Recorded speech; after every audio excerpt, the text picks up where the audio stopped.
Hello and welcome to the King Street Cinema podcast. My name's Andy, joined as ever by James. Hello. Hello, you alright? Yeah, pretty good.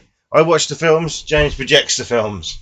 It's very true. That's how we'll sum it up. He came in the other day, watched Singles. Yeah, I really enjoyed that. Yeah. I was not seen it for years. Looked good, didn't it? Yeah, it did. The quality was good. I think it was the best quality I'd say so. picture of the films you've shown Absolutely. so far. And I saw some familiar faces and the people I've not seen for a while, actually. Yeah, there was a few, not many, but a few in, and some people who don't usually come, I think probably interested in, it's a grunge music thing.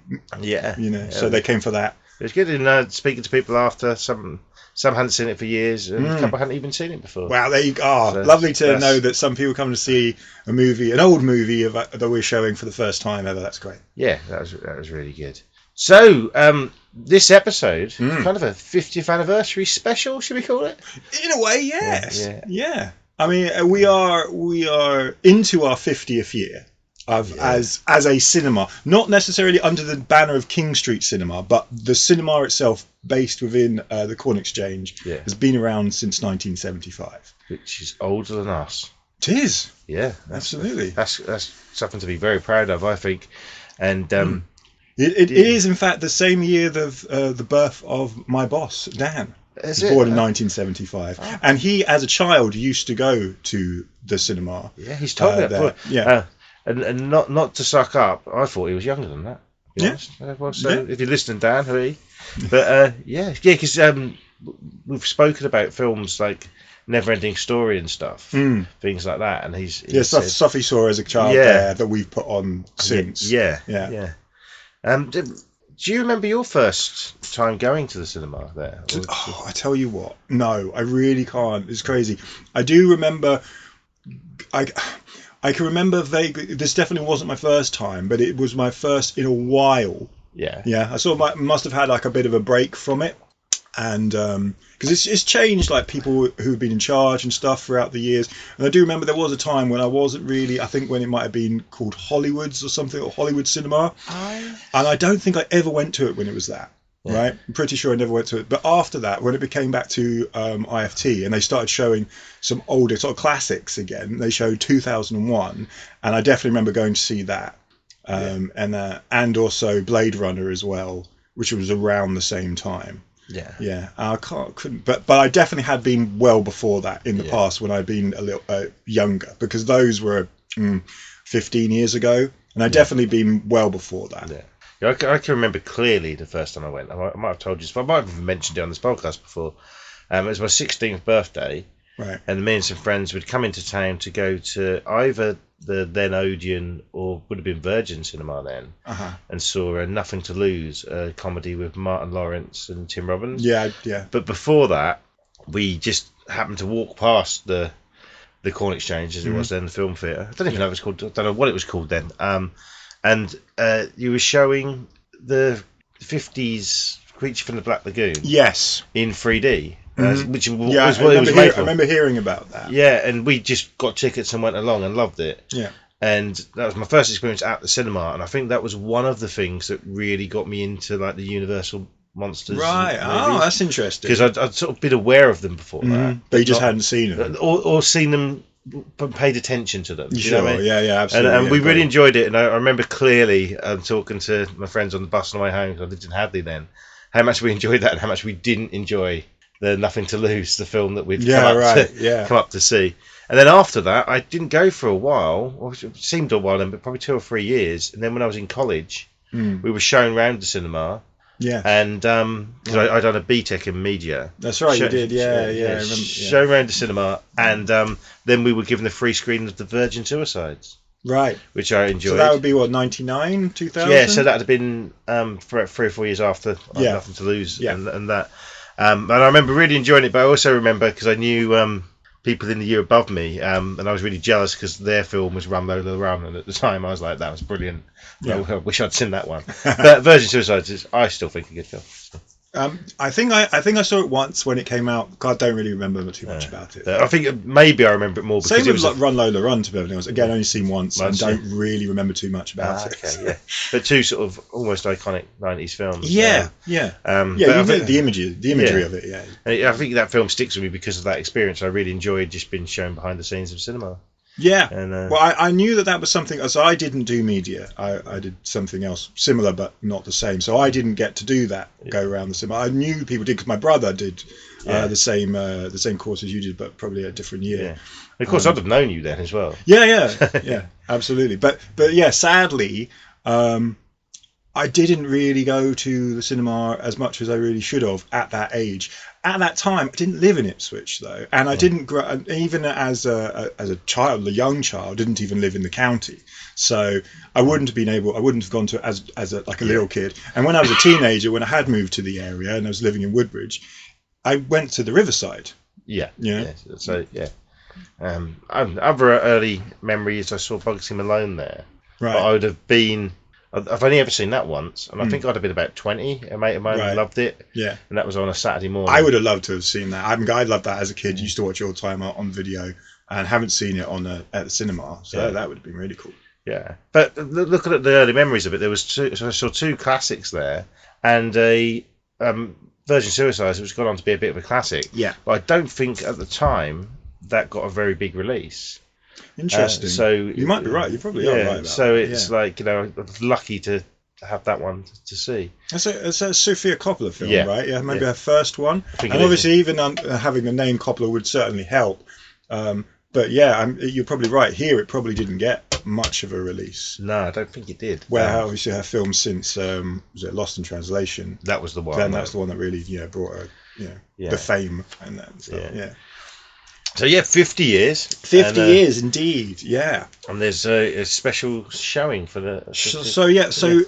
I'm forgetting the actual day. So coming up in March on the 15th is the launch day for our bar.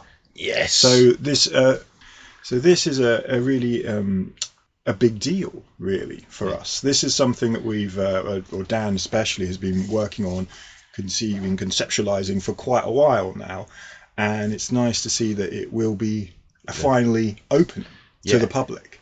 So it will be in the lounge area, which I'm sure people already know, which is the way you go towards cinema, the other screen as we call it now, or Cinema 2. In that lovely area, which is the lounge, we'll now have in it a bar where you can get drinks. Yeah. Sit and relax and chill. I had a little bit of a snoop when I went the other night. It's come along, isn't it? It's looking. Absolutely. And that's a historic place, really, because that's where we used to record this podcast. Very true. Should do that again, maybe in the future. Yeah. From there, you'll hear lots of beers being cracked open. Well, it'd be about the ambience, won't it? Yes. It will entice people even more so to want to come along. Yeah. But that's a really nice little area. It is lovely. For people like myself, who sometimes I'll do 2 films, it'd be nice to have somewhere to sit and have a little chill in between. Well, that's the idea, is that it will be used more than just the space for, before you're going to see a film or after or whatever, but just people spending more time in the space. Yeah. In a more casual setting, right? Yeah. Which is lovely. I mean, I think that's great because it is a lovely space and it is wonderful to be able to utilize it more. Which is that's what we're going for. So that will be on the 15th, Saturday 15th of March. That is the day that will be open to the public. And the film that we are showing is a film called. I'm not going to do the whole title because it's a very long title, so I'm just going to call it Jean Dillman for which is the title. But it also I'm going to say it once. So Jean Dillman 23, Key 1080 Brussels. Right, that is the full English version of the title of the film. Okay, so I call it Jean Dillman. It is a wonderful film. I absolutely love it. So it came out in 1975. So to coincide with the 1975 of the cinema opening, there are going to be some others as well. Maybe 4 or 5 other films that came out in 1975 to also go with the whole throughout the year. to coincide with our 50 years of being Cinemas Open. So yeah, I know you haven't seen this film, so it's really just going to be me just talking about it a little bit. I don't want to really give too much away. It's a bit hard as well to really give too much away with this kind of film, because this isn't what you'd say a normal narrative film, as it were, where there is a plot with interesting things and themes going on that you don't really want to know about in case you spoil the film. Mm-hmm. This isn't that sort of movie. This is a movie about, in many ways, just the drudgery of normal day or everyday life, where we see a lady whose name is Jean Dillon, and we see her life over 3 days of what she gets up to, how she lives her day-to-day life with her son and very little other people. There are some other people that we interact with a little bit, or she interacts with, but mostly it is just us spending time with her, seeing what she does day to day. And I know that can sound a little boring. I understand that, but for me personally, I see it as a real interesting meditation on life, and it is very ritualistic and just fascinating, and it's shot beautifully. So every single shot is static, so the camera does not move. It just sits there in a really interesting position in every shot. The colour of everything, the way it looks, is beautiful. If you're interested in 70s aesthetics and way things used to look and the sort of equipment people would use around the house, it's again very interesting because it's all there. It's all very easy for us to see and to examine and to explore. I think it's a wonderful, different kind of film, in the sense that I can't really think of another film that's like it. It's certainly a part of slow cinema, which is a sort of a genre of cinema where things do move at a very slow pace. I'd say someone that's kind of more modern, who sort of makes certain films like that, is Gus Van Sant. Right, I'd say that certainly people would know of Gus Van Sant's films, sort of like Elephant or Jerry, I think, movies like that, or Last Days. I think that was another one he made that was kind of like a Kurt Cobain-y kind of movie. And so films that are just sort of told at a very slow pace, little dialogue, more about the mood and the atmosphere rather than plot heavy and dialogue heavy movies. So this movie has been given by the critics, by film critics, people in the business, by Sight and Sound magazine, the honour of being best film of ever. Yeah. This is an interesting thing to talk about just in general, and I would love to talk about it more in more of a general setting, the idea of what is considered, what should be, if anything, considered to be, and what does it mean? What is the criteria that we would, as individuals, think of mates the standard for best film? Right? I mean, it's a really interesting question. I mean, I'm not into that whole thing really personally, like even on a personal level, thinking about like what is or what isn't or should be considered the best film of all time. You know, it's not really my sort of thing. I have a few films that I love that I consider my favourites, but I certainly wouldn't. I don't even think even with that I could say which I'd say is the best. Yeah, but you know me. You know, I get annoyed when people refer to things as the best when they mean their favourite. Sure. And to say anything is the best, I mean, even my favourites change according to my mood. I haven't got a favourite film because sometimes I'll watch something and get a different experience from it for another time I watch it, depending on what's going on in my life, the settings and how I watch it. Do you know what I mean? Yeah. So it's a difficult one, but I was going to say before, to say this film's critically acclaimed is an understatement. It is, but it's a movie that over the years has become more and more and more considered important.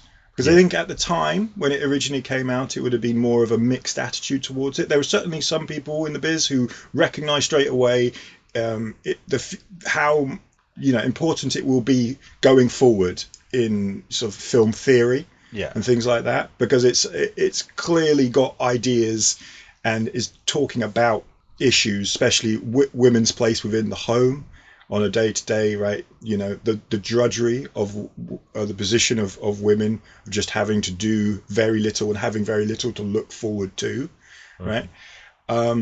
Which there weren't films like that being told, right? That wasn't a thing films in no way really around that time were looking at women's issues.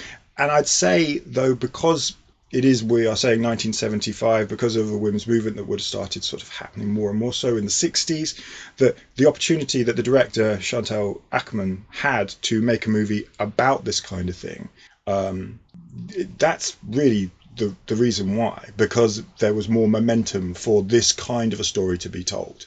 They say for years and years and years, there just wouldn't have been.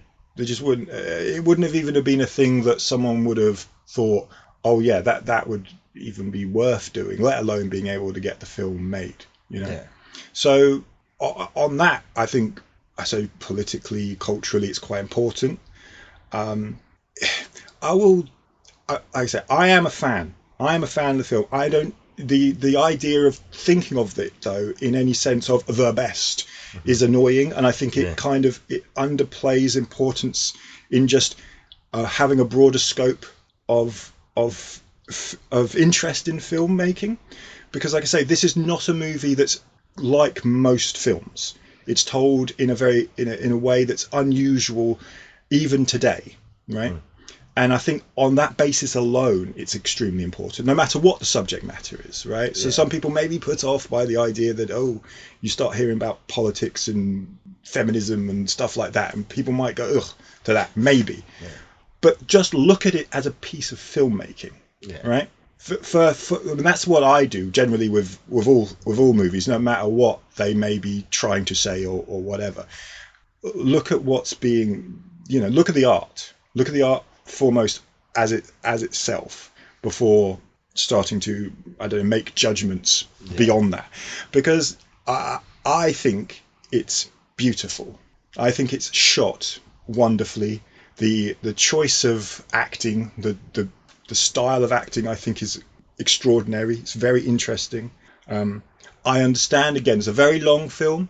It's 3 hours and 20 minutes. We have another movie coming out very soon, just next week, Brutalist, about the same length. Yeah. So, that's not necessarily something that should put people off. But something that I love about the length of this movie is that because it's not a film that's got lots of, like I say, characterization and lots of story that you'd have to pay so close attention to, otherwise you'll miss it.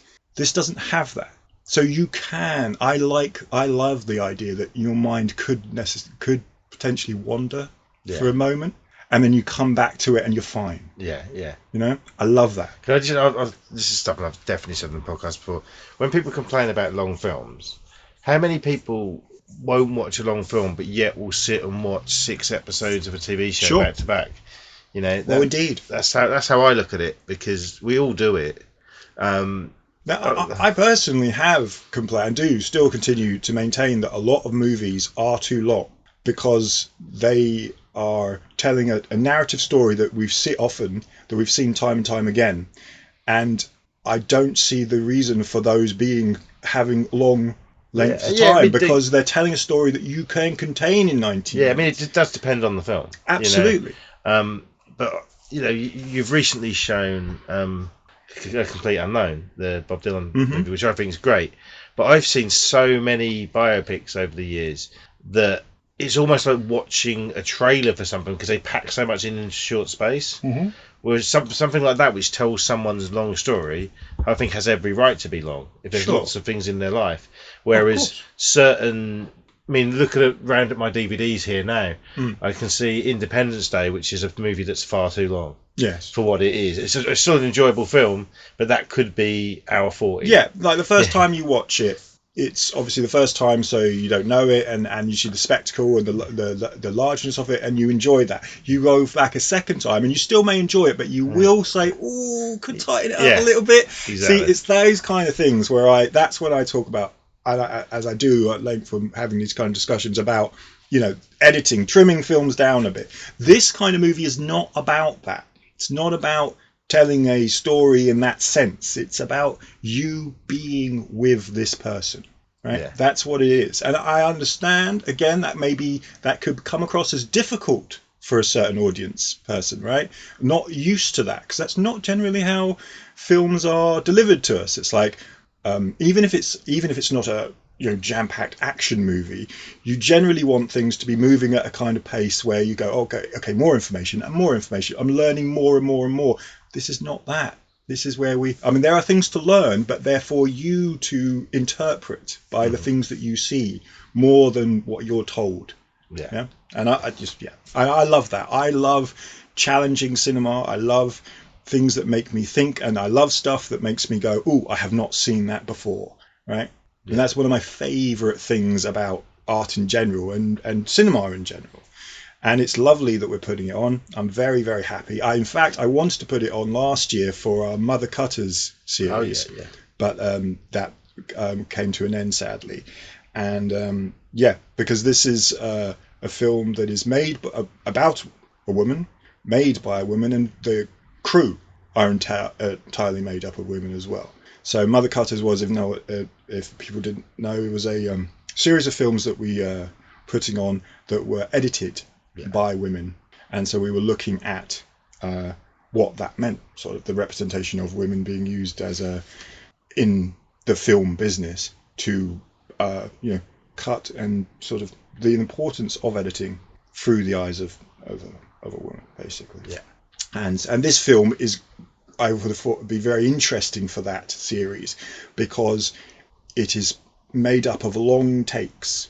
So again, very unusual. Usually in Hollywood movies, I think it's something between 2 to 5 seconds a cut. Yeah. This film on average is 4 minutes. Right. Okay. Right. So, yeah. So it's a long time. So the period between where one shot to another is well considered, well thought out, and is there for you to really feel, right? Mm-hmm. And not just the sensory overload of, shot. Yeah. So I love that. Again, love that because it's unusual. Don't see it very much. There are some films, certainly, this style has become more and more used, I suppose. Like I say, Gus Van Sant's done it, and there have been a couple of others in Europe mainly. I'd say it's not really a Hollywoody kind of thing, obviously, but still very much enjoyed. I think I forget the lady who made Barbie. Her name, Greta Gerwig. Gerwig. I know she's a fan of this movie, and Sofia Coppola as well, who I definitely would say. I think if there's a couple of films of hers which you can certainly see that. Was it called? I forget that there is a movie, I forget the name of it, that I remember seeing and thinking, that very much looks a little bit like this. So it certainly has influenced people. And influenced. Well, you named 2 big names there, really. Yes, now, that's what I mean. So that certainly the inspiration has garnered more. Has got stronger over the decades. Which is a sign of quality, I think. I agree. Yeah. How many movies come out, and with the Oscars coming up, for example, there'll be films that people are raving about, and it wins loads of awards and does really well. And then 3 years later, no one's talking about it. Sure. And this is the polar opposite. I would say so. And yet it still gets talked about positively and negatively, and I think that's really important too, that there is a lot of debate on this subject of whether the film is considered or should be considered the best film of all time. It takes off the spot of Vertigo, right? Well, now whether you're a Hitchcock fan or not, and whether you think Vertigo is Hitchcock's best film or not, people know the name Vertigo and the important. That's that's a big one, right? That's a huge one. And the one before that, say even bigger, Citizen Kane, right? So this movie, Jeanne Dielman, though an important film, certainly doesn't necessarily have the what's the word you'd say, the sort of mainstream notoriety. I'd say that those movies certainly have had for decades. So it's just an interesting one, and I can see how it gets people sort of a bit kind of their backs up a little bit, but that's good, because I think being able to have the dialogue, the conversation, the debate about that, about the way you feel, right? Why do you feel that way? Why is it so sort of giving you that kind of negative, feeling, and sort of like we work out like where we stand and things, and the way we feel about cinema in general, what's important to us about cinema, what isn't so important. This is all good stuff, as long as people aren't hurling insults at each other and being horrible. Debate is good. Yeah. It's cool. Right, should we go over what else? Yeah. Because I'm going to try to get to that. It's on a Saturday night, isn't it? The 15th of March. Yeah, 15th of March, 7:30 start of the film. And of course, like I say, the evening that the bar will be open. So don't forget that either. Yeah. You know.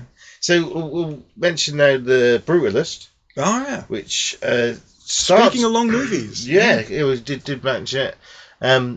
Opens on, you've got it on the 28th of Feb. Yes. And then it's 2 screenings on Saturday the 1st and 2 screenings on Thursday the 6th. That's right. I've seen this movie. I thought we'd mentioned it, but we might have. We probably had briefly. I mean, again, don't need to talk about it too much. But really interesting story. It's been BAFTAs won some stuff for the BAFTAs. My personal, out of the ones nominated, that I'd like to see win Best Picture. Right. I think all the cast is superb. The length, there's actually an interval in this, so see it as a double bill. That's how I looked at it. 2 1 hour 40 films back to back. Would you say that when the interval comes and then you go into the second half that we are watching a sort of like Act 2? Yeah, I mean, I think the interval is appropriate. Yeah. It works. Yeah. So yeah, all I really want to say to this is get to see it, because I don't know anyone who's seen it who hasn't really enjoyed it, but I do know people who say they don't want to see it because of the length, which is stupid. Not that I want to come in here and call people stupid, but I know what you mean. Yeah. You're not calling people stupid, but the argument not to see it is not. You're right. It's not a really well thought out one. Considering what you said about people binge watching, episodes of some series, and they'll do that. It is, of course, the argument though about being in the cinema, or any cinema, not just ours, but going to the cinema in general, that people can find it difficult because they don't get to do things on their own terms. Yeah. That you have to sit there and be quiet, and you can't pause it. And all those kind of things, which of course you could do at home whilst watching. I have heard show. People I know who are smokers are arguing against going to cinema because they can't smoke. Yeah, we can in this. You can go in a 15-minute break. There you go. So there you go. So I go to the toilet. Yeah, you can get another drink at the bar. Exactly. All these wonderful things that you or in the case of when I saw it, sit in the corner of the cinema, flicking on my phone, checking the messages I haven't got. The Adrian Brody amazing, Felicity Jones amazing, and Guy Pearce. Is he good? He's very good. Excellent. Guy Pearce is an interesting actor because he still comes on Neighbours occasionally. Yeah. And when you look at what he's done, films like Memento, great. And but recently for another podcast I do, I watched for the first time the 2002 Time Machine. Oh yeah. Which I think I pretty much avoided when it came out. Yeah, but it's a fun film and he carries it well. He's a likeable guy. From what I remember of it, it was quite similar, like to the original, to the old, the 60s one, in the sense that it has all of the plot points that the original one has. And I remember that and being like, oh, well, that's okay. Yeah. It's like, it's not going to annoy me. It's not going to do anything. It's not going to go out there and try to be really different with it. Yeah. Which, of course, nowadays, that's what would annoy me the most, is that it didn't do something different. But at that time, I was like, oh, okay, I'm safe. Yeah. But yeah, he's up for Best Supporting Actor, I think, and Brody's up for Best Actor. Yeah, he's good, isn't he? He's always good. He's always good. I don't think he gets enough. I know he's won an Oscar in the past, but I don't think he gets enough praise. No. I really don't. I think it's because he's quite. He probably lives a life that's quite low key. Yeah. And so he's not out there like, hey, look at me, I'm Adrian Brody all the time. You don't really hear about him too much, which is fine. I think that's good.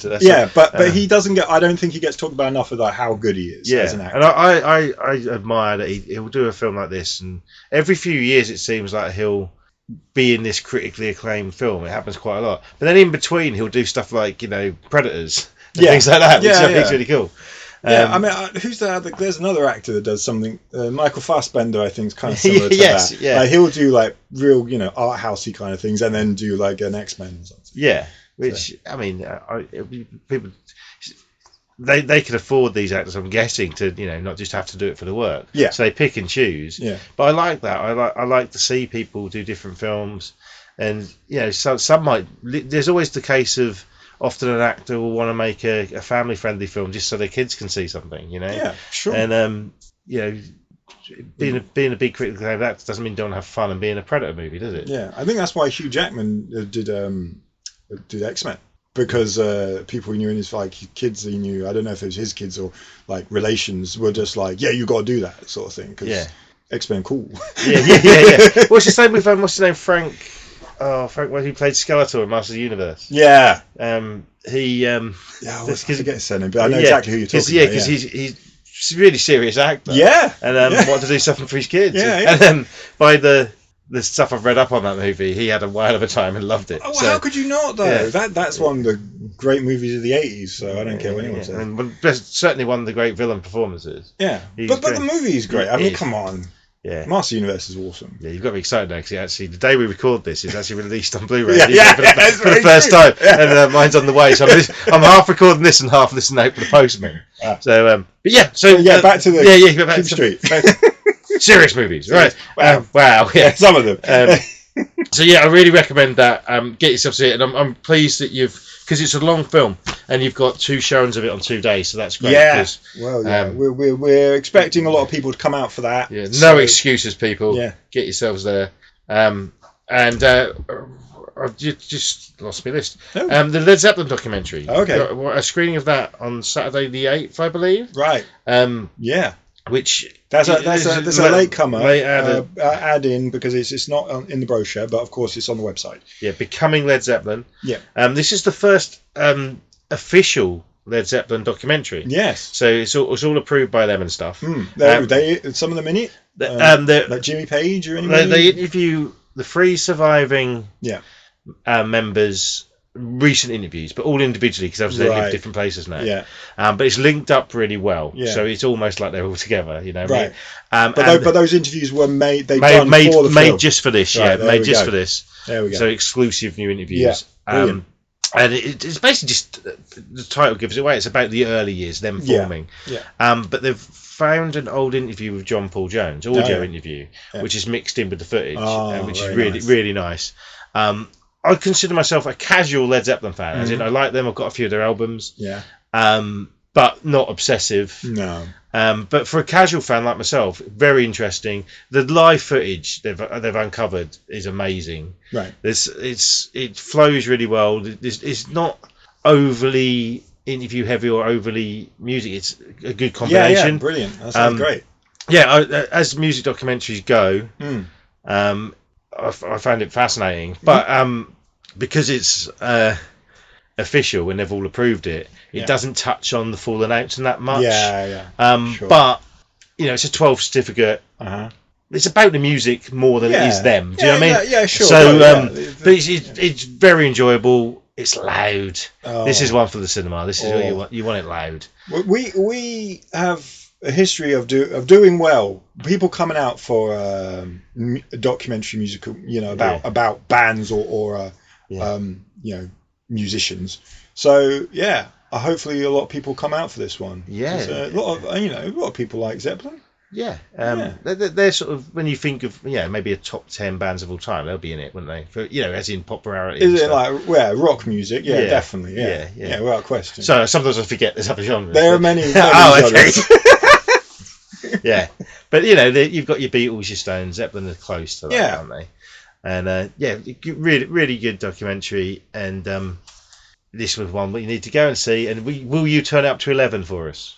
I will not, because it will blow the speakers. But I will turn up as much as appropriate, and that everyone can get a full whack in the face with the old. We don't want it Mad Max loud. No, I don't. Exactly. Or June 2 loud. No, that's what I meant when it. That was the one that blew the fuse. Yeah. Okay, so that's on 5 o'clock on the 8th, Saturday the 8th. The same weekend, 7th of Friday 7th at 7:30, Saturday at 2:30, and Thursday the 13th 2:30 and 7:30 is Hard Troops. Yes. Mike Leigh's new one. Yeah.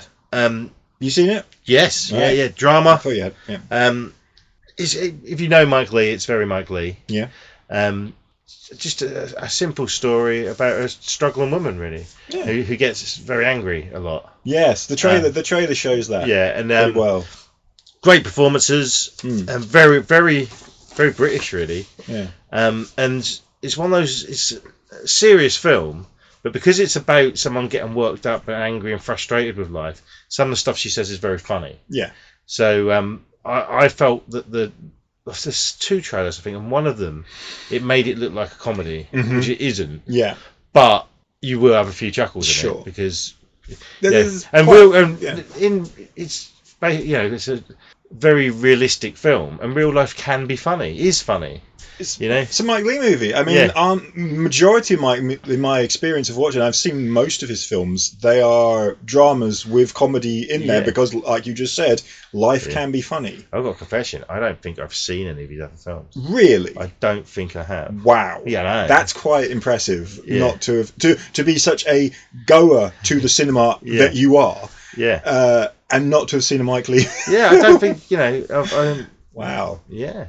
Well, you have many to catch up on because there are many, and there are some absolute corkers. Yeah, but I have seen all of the Puppet Master films and Demonic Dolls. Yeah, and Ghoulies. And I'm not even sure if Mike Leigh could say he's seen those. Exactly. So, it's one that's really passed me by because I do go to the cinema a lot. This is what I'm saying. I'm trying to think when the last one was. It's been a while. Yeah, sorry, I can't. My mind is having a blank. Yeah, Mr. Turner was definitely Mr. Turner. But what was Mr. Turner the Timothy Spall? Yeah, absolutely. All right, I have seen. There we go. There you go. I would say I reckon there's probably 2 or 3 in there that you probably have seen that you just your brains just I think I've seen, just forgotten. Yeah, I mean I have seen that, but I can't remember anything about it. But you have seen it. Yeah. There we go. So I just proved myself wrong. You did. So get yourselves to that because it's. I'm surprised it's not. It's been up for some awards, but I'm surprised it's not been up for more. But there we go. One that I have only seen the trailer of and I'm looking. Well, hopefully I'll get to see it. Do you know much about The Girl with the Needle? Do you know what? I don't. And in fact, I don't really know too much about any of the other films that we are showing, which is always good for me. Do not know what's going on. But this is a Danish film. It is a Danish movie, yes. Another one that I use Letterboxd, right? Yeah. And I've started to follow quite a few people, and it's getting lots of 4 and 5s. Yeah. Come up, and people seem to be really digging it. So. Yeah, a Danish movie. Yeah. Yeah, that's right. Set in after World War One. Yeah. Pregnant woman is taken by charismatic elder to help run underground adoption agency. Woo. Yeah. Well, I mean, that sounds interesting. The trailer, I would say, makes it look kind of like a horror movie, I think, with horror elements to it, perhaps. Yeah. Would you say that? Have you seen the trailer? I have, and basically the people I follow on Letterboxd are into horror. A lot of them. So that's interesting. See, because I haven't. Like I say, I know I should more, but I generally don't look up too much about the movies too much, just because, I like to be more, surprised by things. Yeah. As much as I possibly can. So being a projectionist working in technical, I basically make sure the films come in, make sure that they work. Yeah. And then put them on. Yeah. Don't do too much of the programming really side of things. So I don't really. On occasion I might see a screener or something, but it's rare. Yeah. So but that one looks good, and that's I think it's Mubi who are just distributors on that one, and they often do good movies. So Yeah. And another one I'm looking forward to, Brazilian this time. I'm Still Here, which is sort of a family drama set in 1971. I've seen the trailer. Yeah. It looks very drama-y, if that makes sense. Yeah. Another one with rave reviews. It's been it's actually nominated for Best Picture, isn't it? The Oscars. In the actual Best Picture, not foreign language? Best Picture. Wow, there you go. It must have something to it then. Yeah. As in, a broad appeal. Yeah. And you've got 3 screenings of this on March 27th at 7:30. That's a Friday. 22nd, Saturday, 2:30. And again on the Thursday at 2:30. That's the matinee for that one. Yeah. I'm hopefully going to get to the Friday screen of that. This is one thing of... I want to talk about the movies, but because we want to put this out, haven't seen them all. Sure. And also, from a selfish point of view, I don't want to look too much into them because with the internet nowadays, spoilers are a thing all over the place. I mean, this is mostly my problem with this. Researching movies is this. Though you just end up knowing too much. This is why we tend to focus on an older film that we would have seen before, which we will be doing soon. Absolutely. But anything else we should mention that's coming up? Well, I think if you're into Japanese cinema, we have been doing a Japanese film festival, which has been in many cinemas throughout the country, with many different films, and we only have 6, which I still think is a good number to have. I've already shown 2 of them, Ghost Cat Anzu and Penalty Loop, which both for the people who went to see either of those films really enjoyed both. Penalty Loop looked really interesting, actually. I'd quite like to have seen that myself. Sadly, didn't. Yeah. Interesting kind of sci-fi kind of film, but revengey sort of sci-fi. Yeah. Interesting. But so we got 4 of them coming up. On the 2nd, we have Tea Friends, which looks like an interesting movie about old people having sex. Ultimately. Oof. So a bit risque. Yeah. I'd say, but it looks like an interesting little drama. Yeah. Stay Mum, which is on the 9th. I don't really know too much about that. There's an old one from 1951 on the 16th. Carmen Comes Home, which I believe is the first Japanese film in colour. Oh, really? Yeah. Okay, yeah. So these are 16th. Yeah.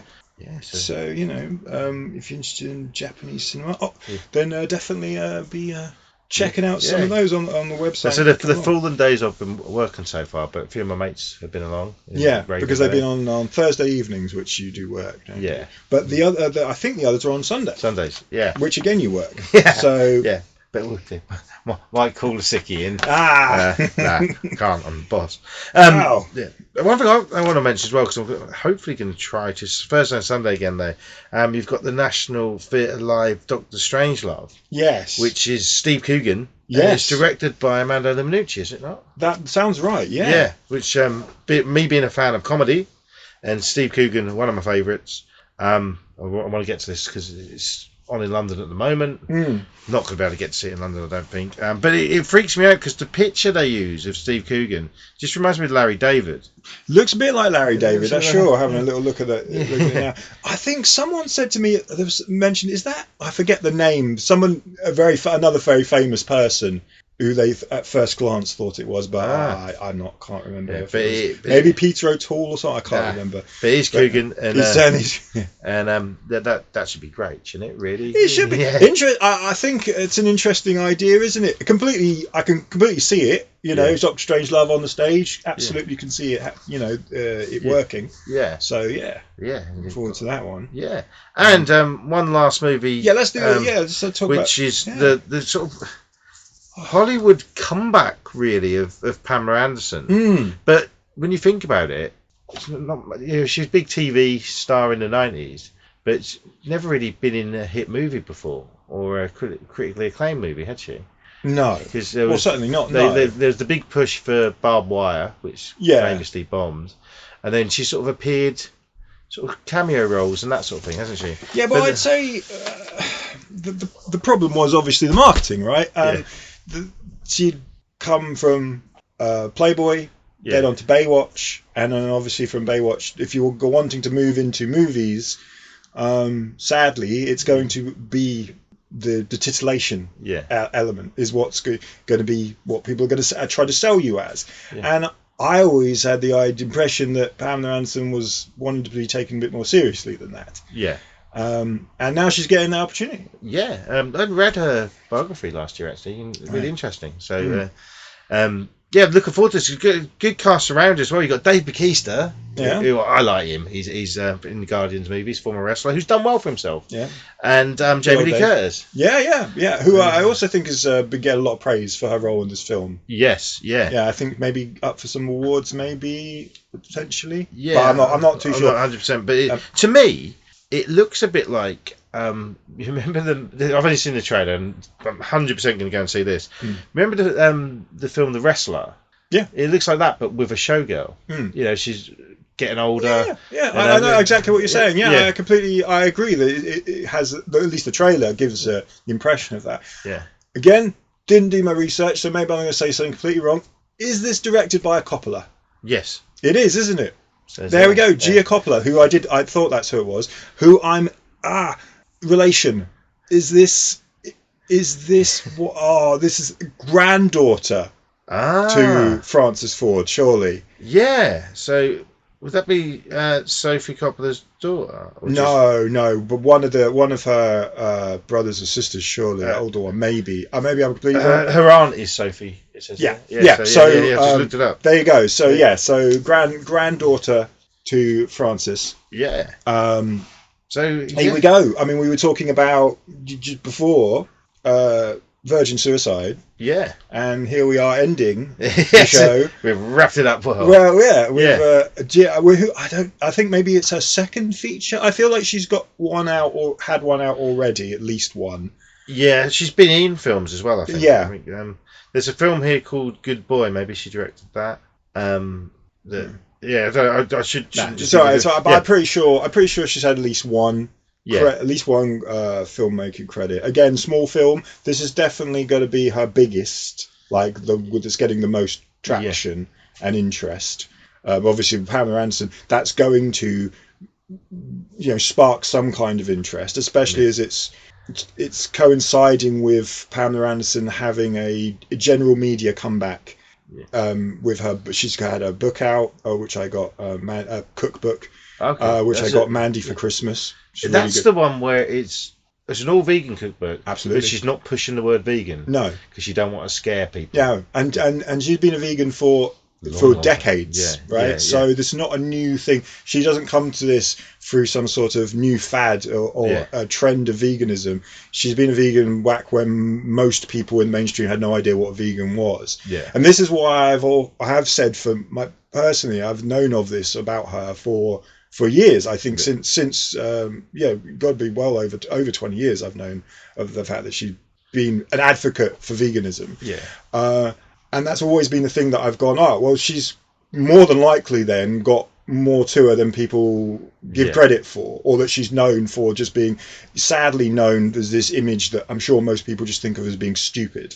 Yeah. Not only just for the image, but also if you think about the kind of relationships she's been in, that as well, I'm sure for some people going out with rock stars who are generally or being even married to one or two maybe. That can generally make people go. Well, the whole Tommy Lee thing really affected her career, didn't it? Yeah. Negatively. Yeah. So Tommy Lee from Motley Crue. Yeah. But she was with someone else as well. Brett Michaels from Poison. There you go. That's the one. That was the one that the other one I was thinking of. So I mean that can again potentially, like you say, have a negative effect on people's assumptions of you. It's completely unfounded. She is clearly. I've seen her in interviews talking recently and stuff, and she's now doing this whole not wearing makeup thing that she's done for a few years now. Just more to her than just I don't know the 90s image, bimbo, whatever you want to say. Yeah, which was. To be honest, it was a very 90s thing. You don't really get stars like that anymore. No. Because of good reasons, really. Yeah, because you remember things that I completely had forgotten about until recently, like flashbacks of magazines like FHM and Loaded and stuff like that. I mean, those things are so passé. They just don't. That stuff that doesn't really exist anymore. I was talking about a film recently. I can't think what it was, a comedy film or something. But a lot of the stuff in the 90s seems to have aged worse than stuff from, say, the 70s. Oh, absolutely. You know, the 90s were a really awful time when it came to respecting people. Yeah, it was. I mean, there were certain, you know, we had moved in certain ways to being better or getting better, but there was certainly also a push for just excess and not giving a darn and all that kind of stuff, you know, and just generally being rude because you can be rude, you know, and not thinking about what that may what that could what repercussions could come from the things that you say and like your attitude and stuff, which, you know, again, living in a time where that's very much thought of and does have its own pushback. Of course, people are like, ugh, no, don't do that, you know, let me say whatever I want whenever I want, sort of attitude. No, I mean, I quite like that people care a little more, you know, a bit more considerate about for other people and stuff. It's good. Yeah, it is good. People get criticised for that, but it is good. Anyway, well, we won't go off on one on that. Yeah, sorry. But just thinking about Pamela Anderson, and you know, it's connected with the way we you know, people would consider her back in the day, and it's nice to think. It's nice that someone is getting more of a recognition and a second career. You could say. Yeah. You know, so the last weekend of March, the 29th, Saturday, 2:30 and 7:30. And again at 6:30 on Sunday. That's the last showgirl, which I'm really looking forward to. Yeah, and, absolutely. Yeah. So that's pretty much all we've got to say. This, but next month we'll be talking about Picnic at Hanging Rock, one of my favourite movies of all time. Never seen that, and I'm going to get a ticket for it soon. Excellent. I'm just looking online. I've seen that Mrs. Mangle from Neighbours is in it. Yes. So you know, that's 2 episodes talking about. It's an Australian film, so more than likely we'll have someone who has featured in Neighbours or Home and Away. Yeah, bouncer, hopefully.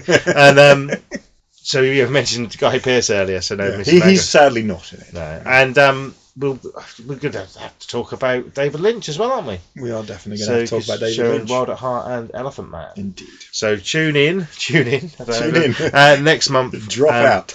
And sorry. Tune in and drop out. It's a 60s thing, don't no, it's before my time. So next month we'll be talking about that. I'm looking forward to those, and hopefully we'll see some of you at the cinema this month, because I'll be there for a few films and you'll be there always at an 11. At an 11. So that'd be cool. So find us on find the cinema on Facebook, Instagram, and other things, and all your socials. And there's a YouTube channel, exactly, which this is on as well, and we're on Spotify for this, and Amazon Music, which I forgot about. It's on there as well. Yeah. So tune in. We are everywhere. Yeah. So get yourselves there. Thank you very much, and we'll be seeing you. Bye.